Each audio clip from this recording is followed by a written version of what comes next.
पढ़ रहे हैं इसमें मिनिमम एंगल ऑफ डेविएशन क्या होता है।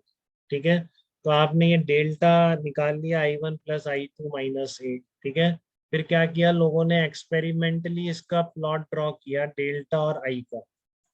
ठीक है ना, डेल्टा और आई का जो प्लॉट है वो देखो किस तरह का आता है, वो इस तरह का प्लॉट आता है बेटा, डेल्टा और आई।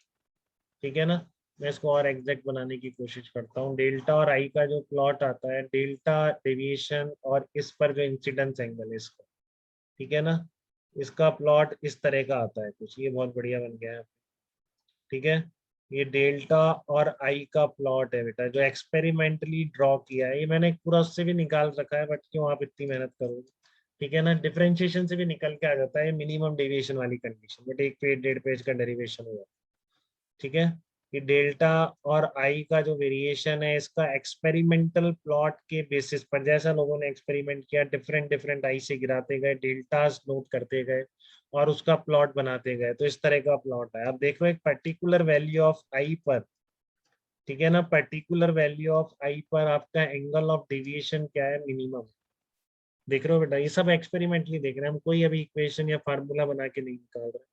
ठीक है, एक एक्सपेरिमेंटल प्लॉट था, हमने डिफरेंट डिफरेंट डेल्टास के निकाले, डिफरेंट डिफरेंट इस पहले एंगल ऑफ इंसिडेंस की वैल्यू चेंज करके। ठीक है, तो डेल्टा और आई का प्लॉट कुछ इस तरह का प्लॉट निकल के आया। ठीक है, अब इस प्लॉट की बहुत सारी खास बातें हैं जिन पे क्वेश्चन बनते हैं, वो एक एक करके डिस्कस करेंगे। सबसे पहले क्या है, डेल्टा मिनिमम, इसको डेल्टा एम से डिनोट करो। ठीक है ना, ये delta minimum angle of deviation कब आता है आपका, जब आपका I1 is equal to I2 हो जाता है। तो आपसे पूछे कंडीशन ऑफ मिनिमम डेविएशन, ये वाली कंडीशन। ठीक है ना, कंडीशन ऑफ मिनिमम डेविएशन का मतलब है angle of incidence is equal to angle of emergence.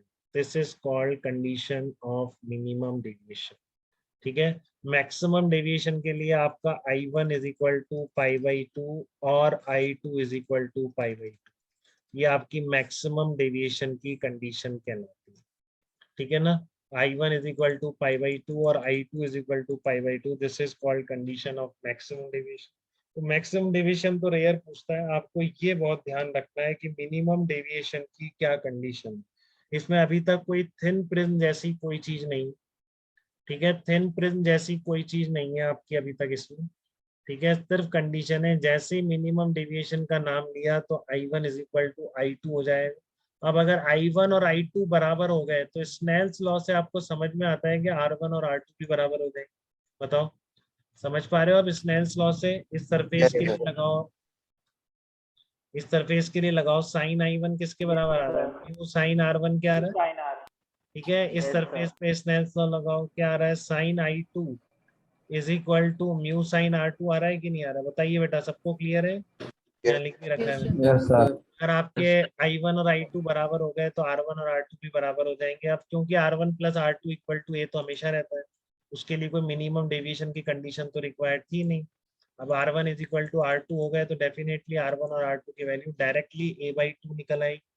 ठीक है, R1 और R2 की वैल्यू क्या निकल आएगी, a/2 निकल आएगी। तो पहले बताओ, यहाँ तक तो डाउट नहीं है किसी को कि डेल्टा और आई में प्लॉट पर एक्सपेरिमेंटली बता रहे हैं, डिराइव नहीं कर रहे हैं कि मिनिमम डेविएशन कब आता है, जब I1 is equal to I2 हो जाता है, that is the condition of minimum deviation. ठीक है, अब अगर I1 is equal to I2 है तो डेफिनेटली R1 और R2 भी बराबर होंगे स्नेल्स लॉ से, और इसलिए R1 R2 की वैल्यू हो जाएगी a/2। ठीक है, अब हम क्या कर रहे हैं, मिनिमम डेविएशन को रिफ्रैक्टिव इंडेक्स से लिंक करने की कोशिश कर रहे हैं।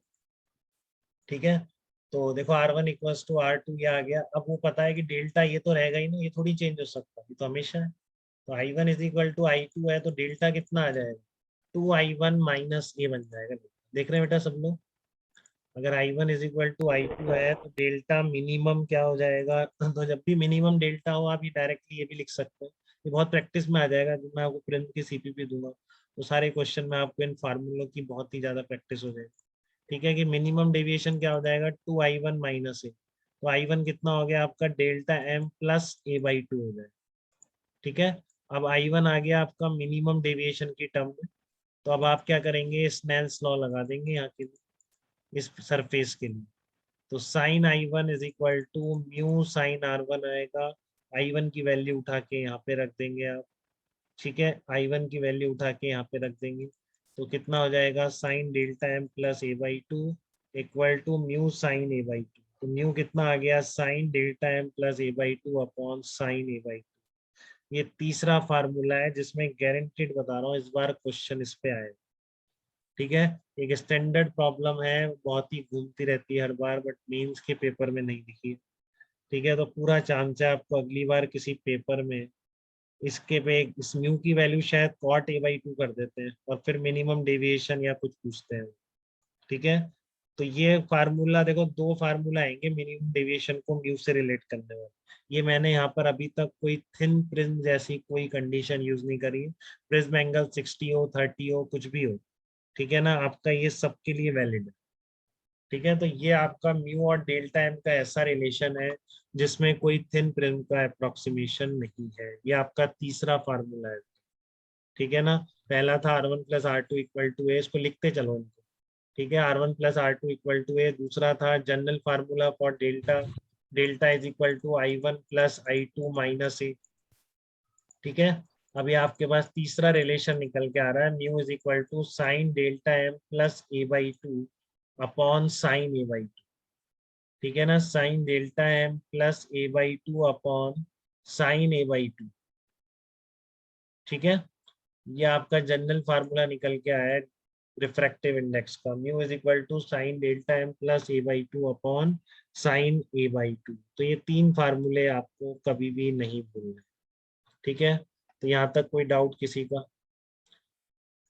इस प्लॉट की एक इम्पॉर्टेंट बात है वो अभी बताऊंगा, इसके अबाउट सिमेट्रिक नहीं है बेटा।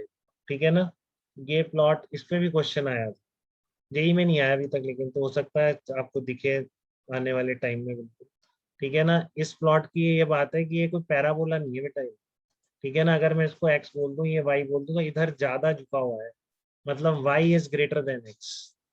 ठीक है ना, इधर क्या है, ज्यादा गया हुआ है इधर, मतलब ऐसे थोड़ा ऊपर का स्लोप ज्यादा है, फिर इधर फ्लैट हो जा रहा है ऐसा। ठीक है, तो अगर आप कोई इसके पैरेलल लाइन खींचेंगे तो ये एक्स है, तो ये क्या है देखो, वाई ज्यादा है। ठीक है ना, Y is greater than X. इस प्लॉट की बहुत इंपॉर्टेंट बात है, तो जब भी नोट्स में बनाए इसको पैराबोला टाइप मत बना लेना, क्लियरली ऐसा बनाना, इधर से उठा हुआ और इधर से झुका। ठीक है, जिससे आपको हमेशा के लिए याद हो जाए कि अगर ऐसे पैरेलल लाइन खींचोगे तो this Y must be greater than X, ये जो डिफरेंस है। ठीक है, ये जो डिफरेंस है, तो ये वाई एक्स से पक्का ज्यादा होगा। ये बहुत बड़ी इंपॉर्टेंट प्रॉपर्टी है इस प्लॉट। ठीक है, तो इस प्लॉट ने आपको क्या क्या बताया, एक तो अनसिमेट्रिक नेचर है, दूसरा इसने बताया minimum deviation I1 equals to I2 पर है, और तीसरा आपने निकाल लिया कि डेल्टा एम म्यू से कैसे रिलेट हो रहा है। ठीक है, डेल्टा एम और म्यू में रिलेशन क्या आ रहा है वो आपने निकालना। ठीक है, अब हम पहली बार थिन प्रिज्म का अप्रोक्सीमेशन यूज करें। ठीक है,